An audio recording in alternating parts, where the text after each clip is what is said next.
BFM Business, Chine Hebdo, Emmanuel Dutheil. Restez avec nous. Dans un instant, on va parler un petit peu culture et on va s'intéresser aux différents cinémas chinois. C'est véritablement au pluriel, puisqu'on va s'intéresser au cinéma hongkongais, de Chine continentale et de Taïwan, cinéma qui sont à l'honneur en ce moment à Paris.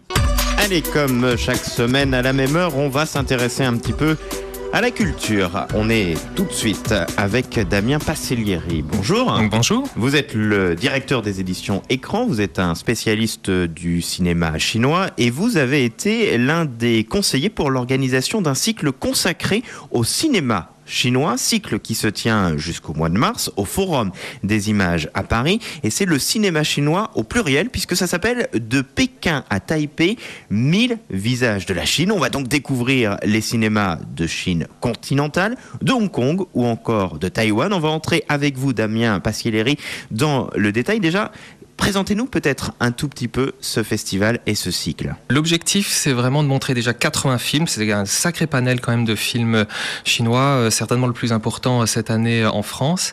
Et c'est de montrer justement la complexité de la Chine, c'est-à-dire sortir vraiment des poncifs et des idées, des préjugés qu'on a sur la Chine, et de se plonger dans la culture chinoise et dans la société chinoise la plus diverse, parce qu'on sait que la Chine continentale est bien différente aussi de Hong Kong et de Taïwan. Mais quelles sont justement les particularités de ces cinémas? Quelle est la différence entre le cinéma d'auteur de Chine continentale et le cinéma, par exemple, de Taïwan?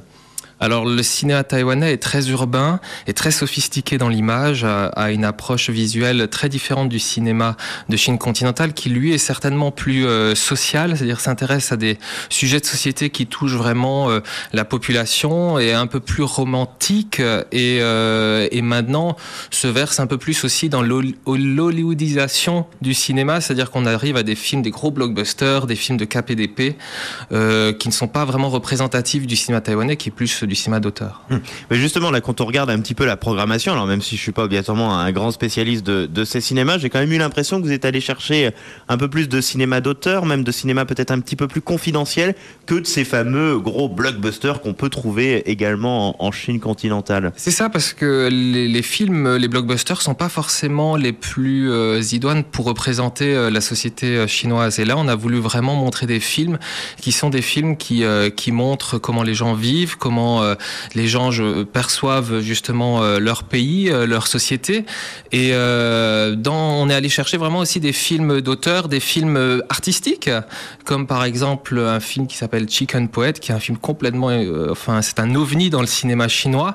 Voilà, donc on est allé chercher vraiment des petites choses qui ne correspondent pas forcément à ce qu'on a. Mais en quoi le cinéma très commercial ne représente pas la Chine d'aujourd'hui, qui est comme nous, une société de consommation qui est peut-être plus portée sur un film pour le grand public qu'un cinéma d'auteur qui attire peut-être moins les foules? Eh bien, il représente un visage de la Chine. Il représente pas tous les visages de la Chine. Il représente le visage effectivement peut-être plutôt consumériste, matérialiste de la Chine, avec, on va dire, une conception très, j'allais dire, conjoncturelle de la Chine. C'est-à-dire aujourd'hui, elle se développe très très bien. Elle a une économie qui se porte bien. Donc on montre ça à l'écran, mais on montre pas aussi les difficultés, les travers, les éléments qui vont forcément moins bien et qui correspondent à la vie normale d'une société. C'est-à-dire il y a des choses qui sont bien et des choses qui sont moins bien. Et là, on essaie de représenter l'ensemble de ces éléments à l'écran. Comment vous êtes passionné pour ce cinéma chinois? D'où vient l'envie d'aller découvrir ces cinémas? Ça fait plusieurs années que vous êtes dessus, à un moment où c'était totalement confidentiel en Europe et peut-être encore plus en France. Alors, comment vous y êtes intéressé? Pourquoi? Ça date de la fin des années 90 et début 2000. J'ai eu la chance de rencontrer des réalisateurs et j'ai pu partir en Chine, rencontrer certains cinéastes qui n'étaient pas encore connus à l'époque et qui étaient assez confidentiels donc. Et ils ont commencé à avoir une notoriété à partir des années 2002, 2003, 2004, à recevoir des prix à l'international, et c'est par leur entremise que j'ai pu vraiment me passionner au cinéma chinois. Et j'ai découvert par ce cinéma que c'était un prisme exceptionnel pour découvrir la société chinoise et pour mieux la connaître. C'est-à-dire, on n'a pas forcément l'occasion de pouvoir voyager en Chine tout le temps, et le cinéma nous permet aussi de découvrir certaines réalités, certaines sensibilités qu'on n'a pas l'occasion de pouvoir vivre et partager au jour le jour. Un petit peu avant, dans ce Chine Hebdo, on parlait de la censure dans la presse. Est-ce qu'un cinéaste chinois travaille en liberté, Damien Pacellieri? Alors tout dépend effectivement du sujet. En tout cas, sans contrôle, on va dire. Voilà, tout dépend. En tout cas, il y a un système de censure donc qui est établi en Chine. Et après, c'est vrai que ça dépend du sujet qui va être présenté, en tout cas dévoilé dans le film, et qui peut être là sujet à censure ou non. C'est-à-dire s'il va choisir des sujets qui sont difficiles socialement et politiquement, oui, il sera assujetti à une censure qui sera assez forte. Est-ce que c'est du coup une sorte encore de blocage à la création en Chine ? Alors oui, c'est un blocage et en même temps, je pense aussi que c'est un catalyseur aussi, puisque les cinéastes chinois essayent de trouver différentes manières de contourner cette censure et parfois ils y arrivent avec des manières très astucieuses. C'est-à-dire ils vont montrer quelques plans dans des films qui vont présenter des critiques, qui vont présenter des éléments qui sont peut-être plus, on va dire, difficilement en tout cas accessibles à la critique du gouvernement. Et ça, c'est quelque chose qui est forcément bien fait, bien vu, bien réalisé par les réalisateurs chinois. Quelque chose que on n'aurait peut-être pas forcément l'occasion de voir s'il n'y avait pas de censure. Mais par contre, à la base, la censure, c'est un problème et ça reste toujours un problème et on peut pas ne l'omettre et on ne peut que, pour l'instant, être désolé de ne pas avoir encore de système qui permet d'avoir on va dire une flexibilité plus importante pour la réalisation de certains sujets. Donc là, déjà, pour ce gros cycle qui a donc lieu au Forum des Images à Paris, c'est jusqu'au 3 mars. Si vous deviez avoir 2-3 coups de cœur, on pourra peut-être pas aller voir les 80, donc si vous deviez nous en conseiller 2-3 à nous, peut-être néophytes de ce cinéma chinois. Alors déjà, j'en ai présenté un petit peu un en amorce juste avant, c'est Chicken Poet. Alors c'est l'histoire d'un poète qui malheureusement est en manque d'inspiration. Et en Chine, être poète, c'est être comme un chômeur, quoi. C'est la bohème. Et en fait, il va rencontrer quelqu'un qui lui propose un CD-ROM pour faire des poèmes. C'est-à-dire, c'est un logiciel pour faire des poèmes automatiques. Et ce logiciel va lui permettre de devenir une célébrité. Et alors chaque plan de ce film est une image pictorale en elle-même. C'est vraiment quelque chose de très particulier. C'est-à-dire chaque plan est vraiment exceptionnel. C'est quelque chose qui percute l'œil du spectateur et qui va certainement intéresser beaucoup de gens puisqu'on découvre en même temps une sorte de bohème à la chinoise et en même temps on découvre une façon de faire des films qui est totalement différente de ce qu'on a aujourd'hui l'habitude de voir. C'est des films quand même qui sont assez aseptisés, qui sont tournés vers on va dire la rentabilité dans les salles de cinéma. Donc c'est un film très artistique et c'est très rare de voir ce type de film. Et au-delà de Chicken Poet, qu'est-ce qu'il faut aller voir ? Il y a au moins un autre. Oui, alors je dirais qu'il y a les films... Pas facile sur les 80, parce que c'est vrai qu'il y a quand même une belle programmation. Alors je dirais qu'il y a les films du réalisateur Zhang Yang. Donc il y a déjà Full Circle qui passera et qui a été vraiment le film d'ouverture du cycle et qui a remporté un très grand succès. J'allais dire, il y a... Nicolas Juchat, qu'on va retrouver d'ici quelques minutes, nous recommandait Shower. Ah oui, Shower, c'est un classique du cinéma chinois. Alors c'est l'histoire des bains-douches, des bains publics donc à Pékin et qui ont donc c'est un père qui veut léguer cela à son fils, mais son fils ne le souhaite pas parce qu'il a d'autres opportunités professionnelles et il va se rendre compte petit à petit qu'il y a un vrai univers, qu'il y a une vraie passion, qu'il y a un vrai lien social dans ces bains publics et que malgré tout ils sont assujettis à la destruction des quartiers de Pékin, les quartiers traditionnels. Donc c'est très très intéressant à voir et c'est un très très. Quelle est la vigueur du cinéma dans ces 3 cinémas chinois, Hong Kong, la Chine continentale et Taïwan? Est-ce que le cinéma est en progression? Est-ce que les gouvernements les aident? Est-ce que c'est une activité, une industrie dynamique? Alors oui, c'est une industrie très dynamique, notamment pour la Chine continentale, puisque la Chine continue donc de s'équiper en salles de cinéma, donc en écran. Elle continue avec une progression énorme, c'est du 30 à 40% par an.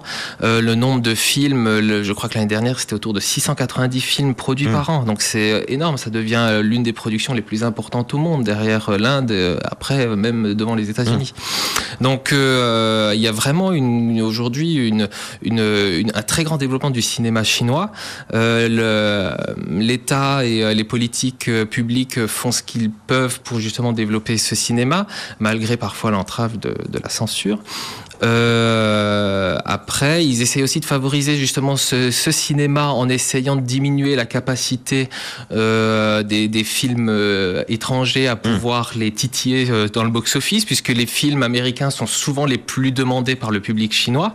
Donc ils essayent de les contenir, notamment à des périodes comme la période du Nouvel An, qui va bientôt arriver, où ils essayent de contenir les sorties des films américains pour mettre en avant des films chinois.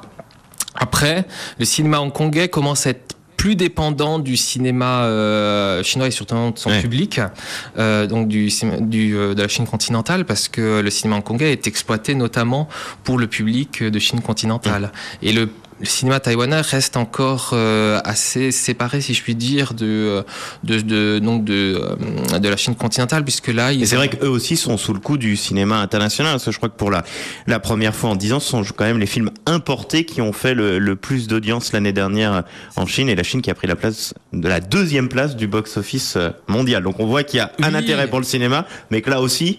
comme chez nous en Europe, on a du mal à résister aux grosses machines. C'est ça, et en même temps, les films chinois commencent vraiment à percer au niveau du box-office, puisque chaque année, un des films chinois bat le record, et là, c'est Lost in Thailand, qui est un film qui a dépassé le milliard de yuan, et c'est la première fois qu'un film chinois dépasse le milliard de yuan au box-office.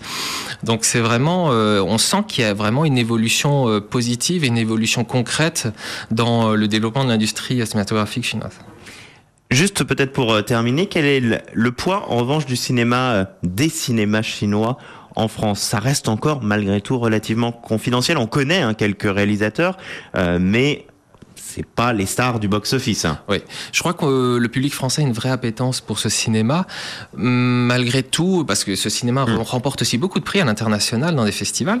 Malgré tout, après, en termes de rentabilité économique, puisqu'il faut en parler aussi, les distributeurs ont des difficultés à rendre ces films attractifs et à avoir, on va dire, une assise économique assez importante pour pouvoir en distribuer plus. Et on reste dans des marges de distribution où on fait à peu près 7 à 8 films chinois par an maximum, et c'est dommage, parce que quand on voit qu'il y a 700 films qui sont produits par an et que nous on va en voir que 7 ou 8 en salle, en festival, en salle, on se dit voilà, on a du potentiel pour pouvoir en proposer plus, parce qu'il y a vraiment dans ces 700 films, il y a quand même une bonne partie de certains de ces films qui pourraient en tout cas être distribués en France vu leur qualité.